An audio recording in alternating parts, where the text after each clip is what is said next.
দেখো রান্নাঘরে ঢুকে গেছি আমি, আর রান্না আমার অলরেডি বসেই গেছে। তো চলো বন্ধুরা, আমার রান্নাঘরে তোমাদের সবাইকে ওয়েলকাম ওয়েলকাম মিঠু নস্কর ব্লগে। আর এই দেখো আজকে আমি কী রেসিপি বানাবো, তার জন্য সব জোগাড় করাও হয়ে গেছে। আজকের আমি বানাবো একটা সিম আলু দিয়ে টমেটো দিয়ে। চলো দেখতে থাকো কি বানাই আমি। তো তার জন্য আমি সিমের পুরো সুতো ছাড়িয়ে ছোট ছোট করে কেটেছি, টমেটো কেটে নিয়েছি এবং ছোট ছোট করে আলু কেটে নিয়েছি। এবারে দেখো কড়াই বসিয়ে দিয়েছি গ্যাসে। কড়া বসিয়ে কড়ায় তেল দিয়ে দিলাম, সর্ষের তেল।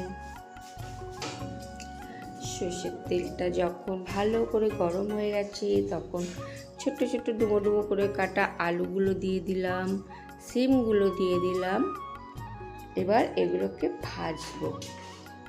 তো চলো এগুলো এখন একটু ভাজা হোক, আমি ততক্ষণে এর ছোট্ট একটা মশলা করে নিই।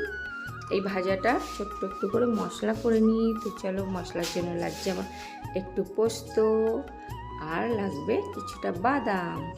তো এগুলো তো এখন আমি আগে গুঁড়ো করে নেব, নাহলে তো বাটা যাবে না। তো চলো প্রথমে আমি গুঁড়ো করে নিই। তো এই দেখো গুঁড়ো করে নিয়েছি। আমার বড় মিক্সির ছোট জারটা না খারাপ হয়ে গেছে, ওই জন্য আমাকে বড়টা দিয়ে করতে হচ্ছে।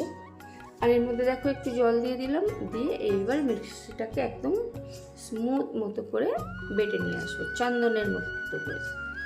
এই দেখো বাটা হয়ে গেছে চন্দনের মতো করে সুন্দরভাবে। চলো মশলা বাটাটা একটু সাইড করে দিয়ে দেখি আমার সবজিটা ভাজা হয়েছে কিনা। এই দেখো সবজিটা ভাজা হয়ে গেছে। এবার এর মধ্যে আমি নুনটা দিয়ে দিলাম, দিয়ে আর একটু নাড়াচাড়া করে এবারে আমি এটাকে তুলে নেব। চলো একটা প্লেটে তুলে নিই। তুলে নেওয়ার পর সেই তেলের মধ্যে কিছুটা কালো জিরে আর কিছুটা গোটা গোটা কাঁচা লঙ্কা দিয়ে দিলাম। এবার দেখো কাঁচা লঙ্কাগুলো বেশ সাদা সাদা হয়ে যাওয়ার, ভাজা ভাজা হয়ে গেছে, ভেজে সাদা হয়েছে, তখন আমি মশলাটা দিয়ে দিলাম, মানে পোস্ত বাদাম বাটাটা দিয়ে ওটা একটু ধুয়ে জলটা দিয়ে দিলাম। দিয়ে এবার মশলাটাকে ভালো করে কষাতে হবে। এই মশলাটাকে সুন্দর করে কষিয়ে নিতে হবে।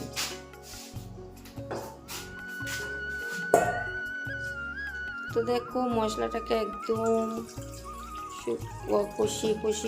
কষিয়ে মশলার ভেতর থেকে তেল ছেড়ে দিতে হবে। তার মধ্যে আমি আর একটু পরিমাণ নুন দিয়ে দিলাম, একটু হলুদ দিয়ে দিলাম পরিমাণ মতো। আর তার ফলে দেখো কি সুন্দর কষা হয়ে যাচ্ছে। একদম কষতে কষতে পোস্তটা থেকে পুরো তেল ছেড়ে দেবে। এই দেখো কষতে কষতে পোস্ত থেকে তেল আলাদা হয়ে যাচ্ছে, পোস্ত আলাদা হয়ে গেছে। তো এখন আমি করব কি, সবজিগুলো দিয়ে দেব।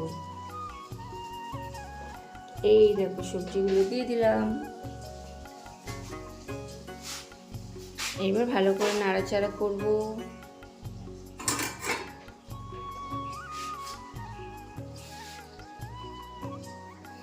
ভালো করে নাড়াচাড়া করে নিয়ে এবার আমি এর মধ্যে আর একটু সর্ষের তেল দিয়ে দেব। আর একটু সর্ষের তেল দিয়ে দিলে বেশ একটা গন্ধ, যখন খাবে তখন একটু বেশ কাঁচা কাঁচা সর্ষের তেলের একটা গন্ধ বেরোবে। পোস্ত মানে কাঁচা সর্ষের তেলের একটু গন্ধ থাকবেই, দিতেই হবে, নাহলে টেস্টটা আসে না।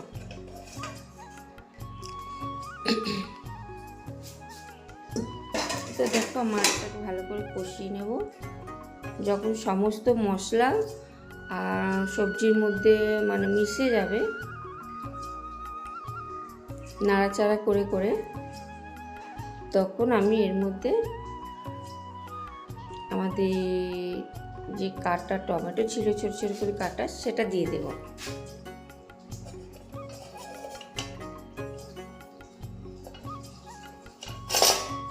তো দিয়ে দিলাম কাটা টমেটোগুলো দিয়ে এবারে এটাকে কষিয়ে নিতে হবে। সবজির সাথে ভালো করে কষিয়ে হয়ে গেলে এরপরে আমি একটু সামান্য মিষ্টি দেব। নিরামিষ সবজি, মিষ্টি তো দিতেই হবে। তাও আবার পোস্ত, তাতে একটু মিষ্টি না দিলে কি টেস্টটা আসে বলো? তো আমি একটু পোস্ততে একটু মানে মিষ্টি দেওয়ার পর নেড়ে চেড়ে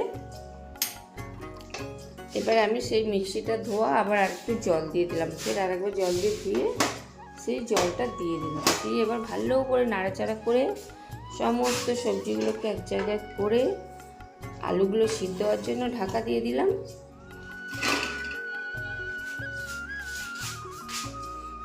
এই দেখো ঢাকাটা খুলে দেখি আমার রেসিপি রেডি,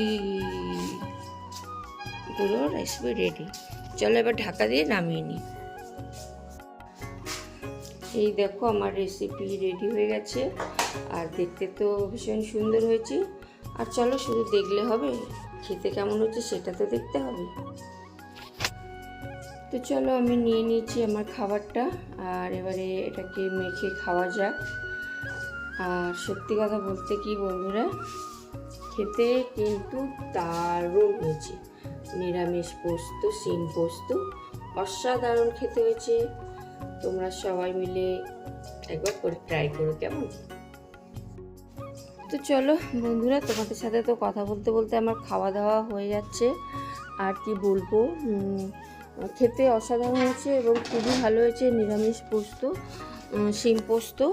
হ্যাঁ, আর আমার তো একটা ছোট্ট রান্নাঘর, আমার পুরো সমস্ত কাজকর্ম করে দুটো পেশেন্ট দেখে তারপরে আমাকে রান্নাবান্না করতে হয়, তাই হয়তো আমার রান্নাঘর গোছানো নেই আর কোনো কিছুই সেরকম পরিষ্কার পরিপাটি নেই। তার মধ্যে দিয়েও আমি এই ছোট্ট করে একটু করে ভিডিও করছি এবং সেটাকে দেখাচ্ছি। তো তোমরা সবাই প্লিজ একটু দেখো, সবাই মিলে একটা লাইক করো আর একটা কমেন্ট করো, আর পাশে দেখো ভিডিওটা একটু ফুল ওয়াচ করো। আর কি বলবো বলো, তোমাদের সাথে কথা বলতে বলতে তো আমার পুরো ভাতটাই খাওয়া হয়ে যাচ্ছে। পুরো ভাতটাই দেখো আমি তরকারি দিয়ে খেয়ে নিলাম।